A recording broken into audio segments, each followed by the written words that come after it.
Sayari zipo 9. Si Jupiter nini, sayari zipo 9 ambapo dunia ni sayari ya 3. Sasa unakuta dunia ya kwanza huko si umezaliwa jini, unakuja kukuta dunia ya pili hapa umekuwa mnyama, duniani umezaliwa binadamu. Hatimaye na sayari inayofuata ya 4 mpaka kuendelea, kuna sayari nyingine huko unaweza ukazaliwa mwanamke hivyo. Yote ni kupita tu duniani.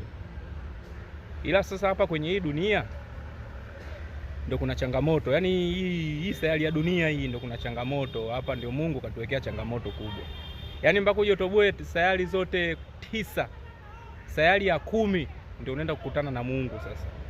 Kwa bwana, duniani nilikupa kipingamizi hiki, Jupiter nilikupa kipingamizi hiki, huku Mercury nilikupa kipingamizi hiki. Kwa hiyo unakuja duniani we ni binadamu, alafu kaenda Mercury ukazaliwa we ng'ombe. Umeona? Jupiter ukawa we ni mtoto wa kike. Si tunapita tu duniani. Usije ukajichanganya eti kuwa sijui maisha magumu, sijui mbona sipati hela. Hizo ni shobo tu. Sisi adhabu tuliopewa ni kula tu. Kukiweza kuhimili njaa fresh. Kujenga babu waachie wenyewe, wanaojenga. Utaenda kujenga mbinguni.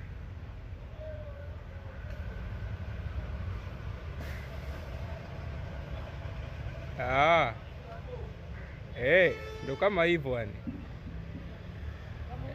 Yaani kama jeshini tu.